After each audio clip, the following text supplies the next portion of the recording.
Arrogant skeptics have claimed that if God did exist, he's a really poor designer. Is God a poor designer? And this argument is actually called the disteleological argument. Big word, I know. Some of you will remember a term called the teleological argument, which is an argument for the existence of God because the world exhibits order and unity and complexity and design. So the disteleological argument is an argument against the assumption of the existence of a creator God. And it's based on this reasoning that if an omnipotent deity would create an organism that had perceived suboptimal designs, well, then that deity must not be a good designer or must not exist at all. Ladies and gentlemen, game on. May the best designed argument win. See what I did there? If you got 99.9% in your maths exam, you would be ecstatic. But if you're designing a spacecraft and you got 99.9%, it's a total disaster. Evolution is actually bad for science because if you really believe in evolution, you wouldn't bother to investigate the design of things like the human knee joint because you think, well, it should be badly designed. But as a creationist, I'm not held back by that negative thinking. And I've done some bio-inspired design of joints like the knee joint. And it's because of my creation worldview, it's helped me with my science. It gives me the expectation of seeing brilliant design. Welcome to the Creation Today Show, where we bring together interviews with experts and solid Bible teaching. Your host, Eric Hovind, affirms the ultimate authority of God's Word, the truth of creation, and why it matters to you. Hey, if you're new to the Creation Today Show, we are on a mission to disciple the world one person at a time, and right now, that person is you.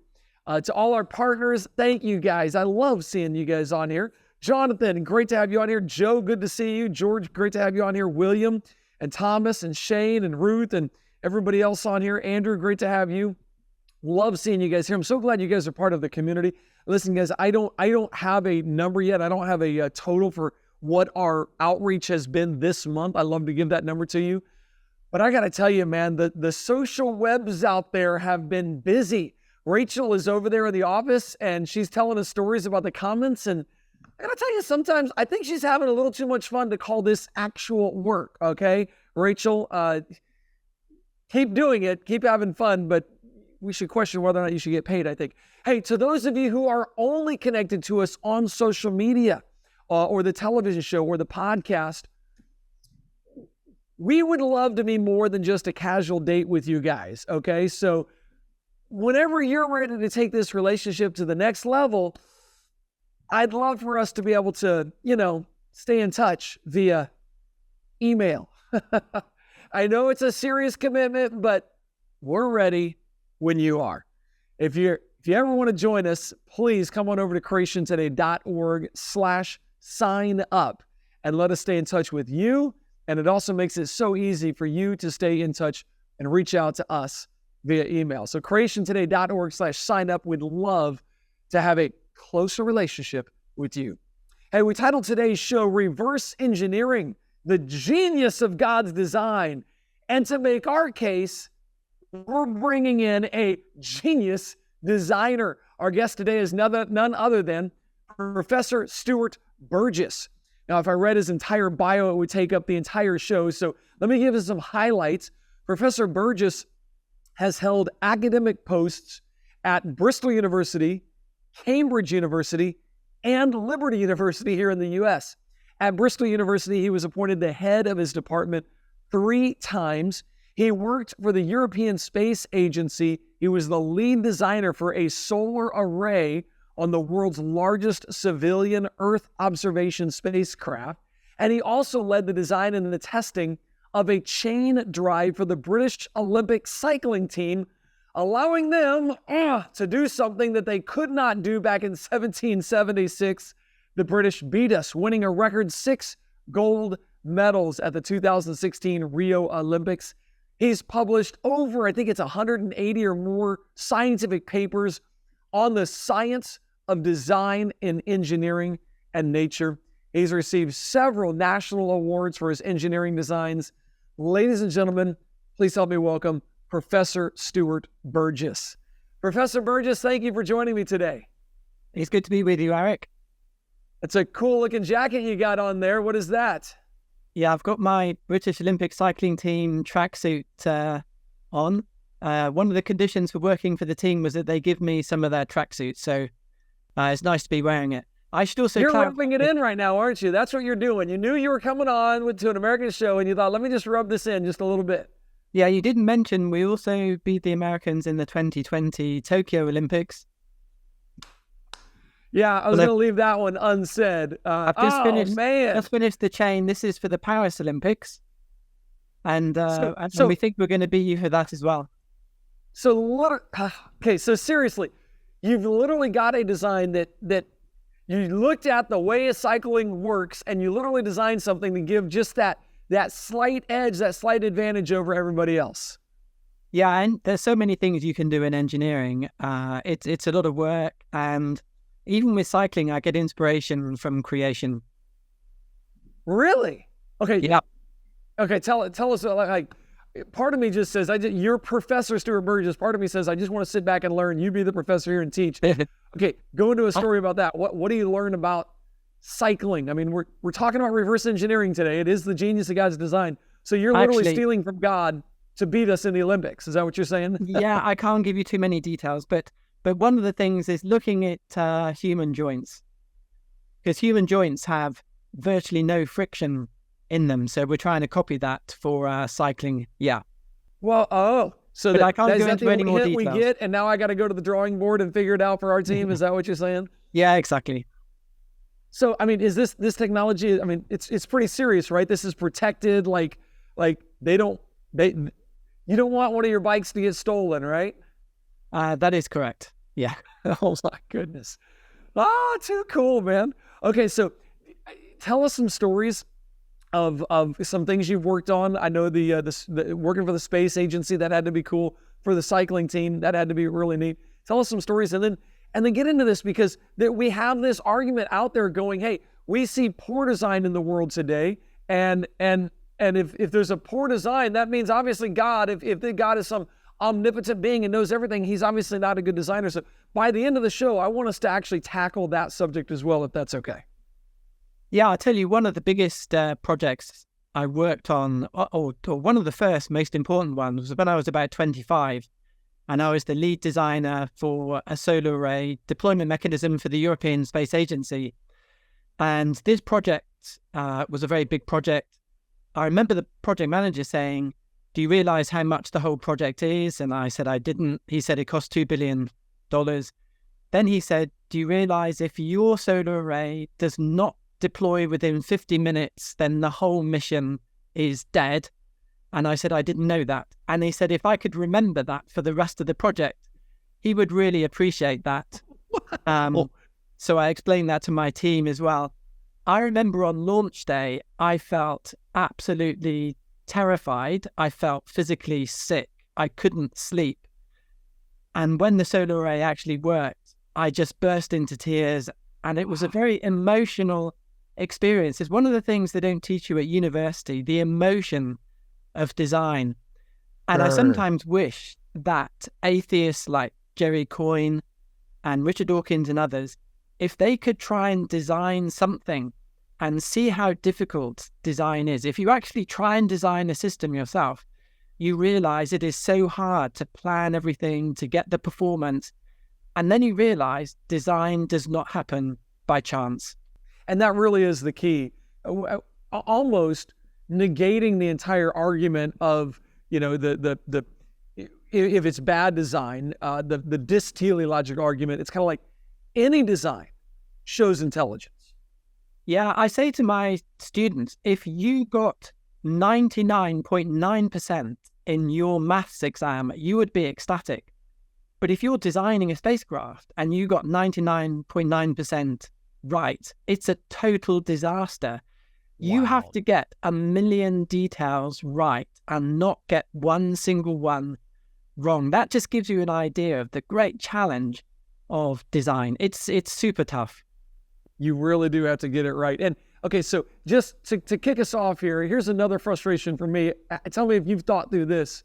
I'm like, here I watch atheists online, or I'm on my phone and I'm scrolling through Instagram Reels and I see an atheist talking about God being a bad designer.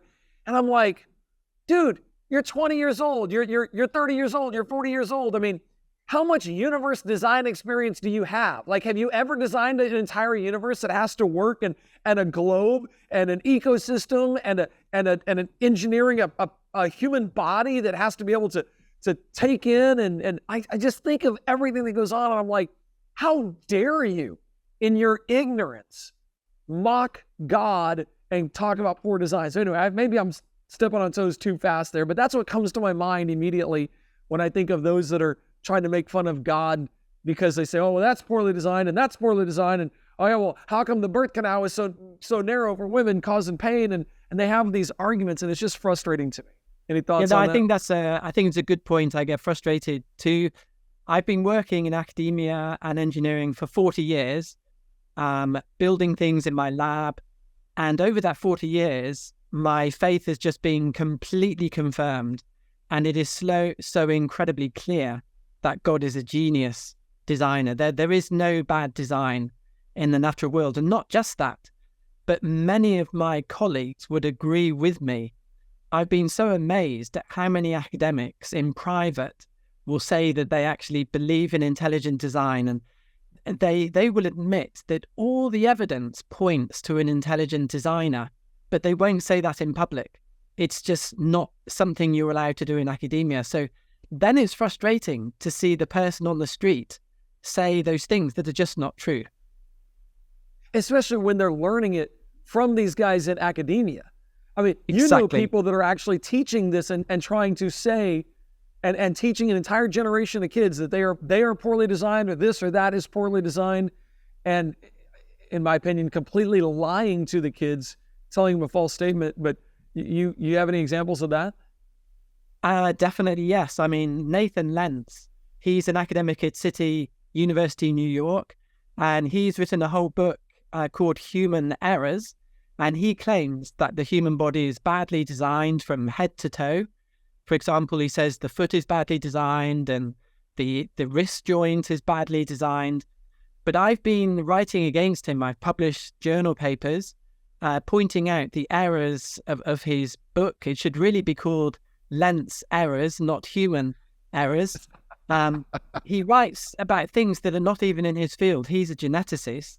He's not an expert in biomechanics, but he claims the biomechanics of the human body are bad. But I've been working in that field for over 30 years, and I've pointed out the basic errors in his book. And basically, he is lying to students, saying that the human body is badly designed. I published a paper in Biocomplexity in 2022, just going through all the errors of his book. So there's a real debate and battle going on in that area. And what's unfair is that there are lots of books out there attacking the design argument. So if you're an academic, you're allowed to write a book attacking the design argument, but you're not allowed to write a book supporting the design argument. I've written several books, and academic institutions have tried to stop me from publishing that book. And I've said, well, why can't we have the other side of the debate? It's a really strange thing. It's almost as if there's an agenda. It's like they Absolutely. don't want a fair debate because they know who would win. So in my mind immediately goes to, they know the consequences of losing this debate. If they lose this debate, okay, now you got to say, okay, God does exist. I'm accountable to him. And there's a whole ripple effect of repercussions by allowing that debate to actually take place. I think what you said is absolutely correct. I once had an amazing conversation with an academic who was not a believer, wasn't religious at all. And I was talking to him about intelligent design and origins. And he said, Stuart, I just want to be really frank. The real reason I don't want to believe in intelligent design is I would have to change my lifestyle. That's the real reason. And I thought, this is incredible. His honesty was really incredible. There is that agenda behind it. And ultimately, it's a spiritual battle. It's not to do with where does the evidence lead, because so many evolutionists are not interested in actually following the actual evidence. That is well said. That is insightful right there. That is something that, for those of you watching, I'm telling you, so sometimes you get into the debate and you get into, oh man, look at all this science we got, and I'm just going to present this and it's going to change their opinion.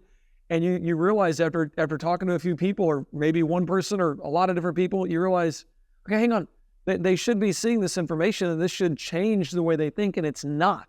This isn't a head issue. This is a heart issue. They don't want to believe in God. Wow, I tell you, I remember, and I want you to go through some stories or some design arguments here, but I think of when I was in Tallahassee, Florida. The state of Florida was voting on the new standards for biology, and they were voting whether or not a standard goes in there that says evolution is the underlying principle of all biology. And it was this big debate, and school board, or the state school board and everything was voting on whether or not this is going to come in. And they had people lined up to talk, and I didn't get there in time to talk. I would have enjoyed that. So we sent emails to them. But one of the ladies that was on the school board said she went to school, and sure enough, she trotted out this little, oh yeah, my professor so-and-so talked about how poorly designed the human eye is. I mean, it's obviously not designed. And that was her like, okay, obviously evolution is true then. If it's not designed, it had to be evolved. And evolution is a bottom-up mechanism. So okay, we got to get into this because there's a lot of people with that kind of thought process, and some of them are on school boards. And for this one, it was on the state school board of the state of Florida.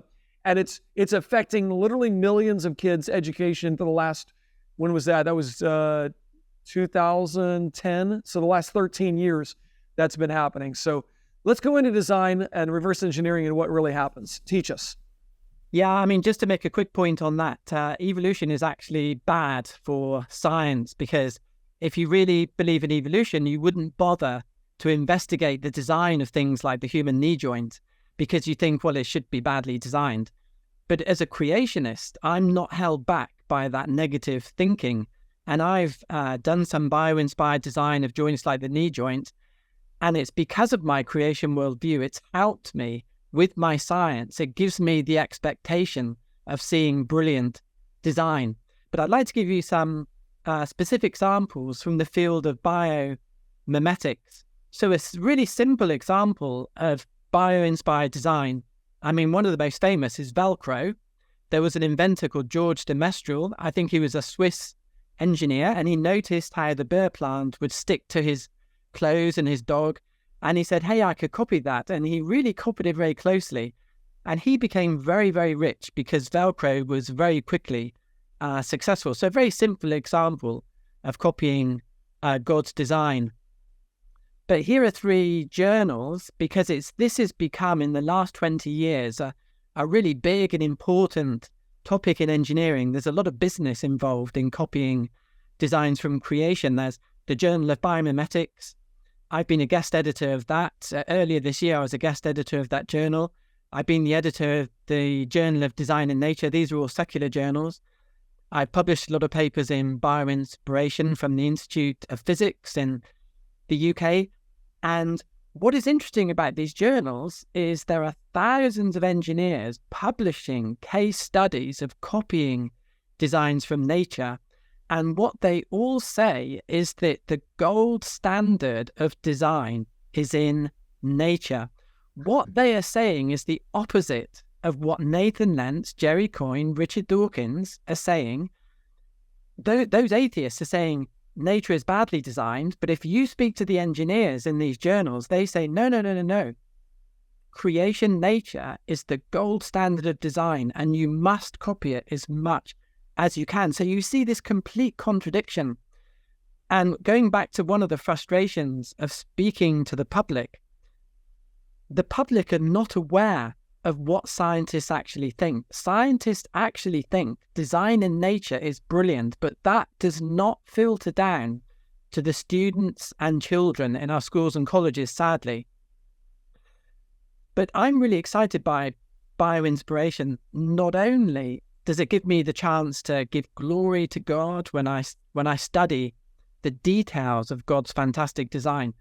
But it's also a really good test case for creation versus evolution. I'll just explain why. According to evolution, it predicts very limited design complexity in nature because the step-by-step change is very restrictive.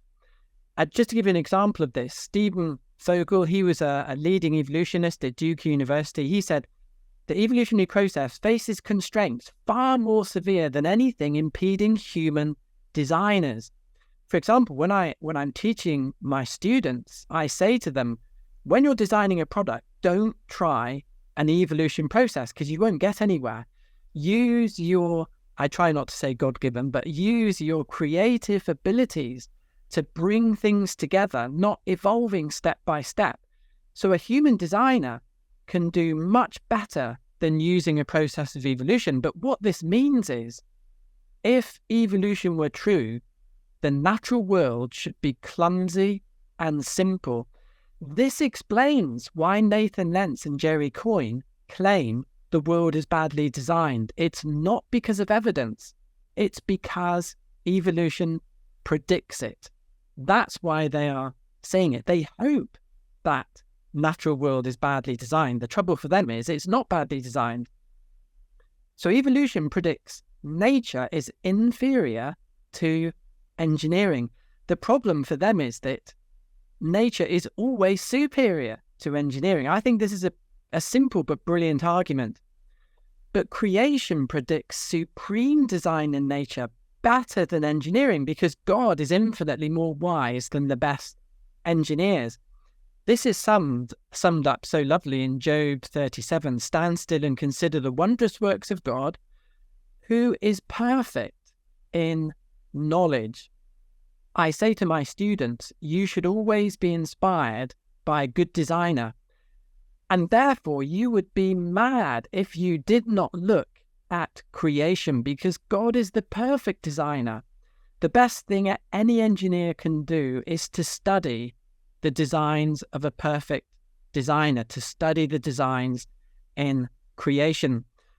So what do we find in the natural world when we study creation, when we study birds and trees and the human body? Do we see something which is worse than man's designs, aeroplanes and cars, or do we see something that's better? If we see something worse, that supports evolution. If we see that creation is better than man's design, that supports biblical creation. And of course, that is what we find. So I think this bioinspiration is such a test case for creation versus evolution. And it's a huge problem to people like Nathan Lentz and other atheists like that. One of the projects I've worked on, one of the most fun projects, is producing a micro air vehicle about the size of the human hand. It's based on a dragonfly design. It's for use in difficult situations like earthquake recovery, but also spying. In fact, I was actually sponsored by the military in the UK. So we studied the European data dragonfly and we tried to copy it. Now that dragonfly not only flaps its wings, but it twists its wings to create these special vortices. And we found this extremely challenging, trying to produce a flapping vehicle that could not only flap, but twist the wings. The dragonfly, this particular dragonfly, twists its wings at least 40 cycles per second. We could only reach 10 cycles per second, but our design was still judged to be one of the leading ones in Europe. But through doing this project, we soon discovered how brilliant the design of the dragonfly is. And if you read a biology book, a dragonfly is supposedly a primitive creature, but it's not a primitive creature. It is more agile than the best fighter jets made by man. So here we have this example of what we find in creation is superior to engineering, not inferior as evolution would predict. So this is just a picture of our design in the hand. This was like a $250,000 project. So this was a real project with serious funding. just to give you an idea of how difficult this project was, these are the components on my student's hand. You can see some screws and nuts. Those nuts that are going to go on the screw are smaller than a pinhead, We had to use very special tweezers and magnifying glasses. We didn't realize, but the assembly of the micro air vehicle was going to be one of the most difficult tasks. And putting a nut on a screw when it's inside a gearbox and that side is very, very difficult. So we had first-hand experience of it is very difficult to copy God's design. In fact, it's always humbling to copy God's design. And so, when I hear Nathan Lent says, nature is full of bad design, he hasn't looked in detail at the design of these things. He's just saying it because evolution predicts that. But the actual evidence is contrary to what evolution predicts. So this was one of my most fun projects. So I got to ask, did it fly? Like it could do how limited, successful is that? Yeah, it could do limited flying, but we had great difficulty in controlling the air vehicle. This is one of the great challenges. Even today, there are no autonomous insect-like flying vehicles. Despite decades of research, engineers have not got there yet. The control is so complex. And yet, these insects have a brain smaller than a marble, sometimes, the size of a rice flake. And yet, in that tiny brain, they can control very complex flight control that engineers still cannot copy. And these are supposedly, primitive, ancient creatures, but they are beyond the best of what man can design. Wow. And I want to ask you about the whole bottom up versus top down. So when you're doing the dragonfly prototype, you're starting with the end result. You knew you wanted to reach something that could fly like a dragonfly.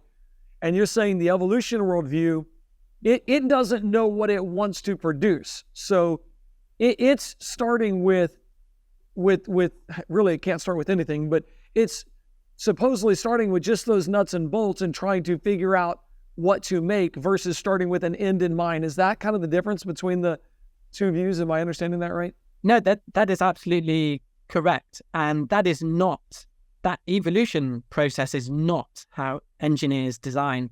When I'm teaching my students, I actually teach them from engineering standards. And the engineering standards actually say you must design top down. You start with the system, the functions, you then look at the subsystems, and eventually you fill in the details, because if you start with nuts and bolts and try to work bottom up, you just get nowhere. You just get into dead ends, and you cannot produce these complex systems. So this whole process of evolution is just the opposite of how people design.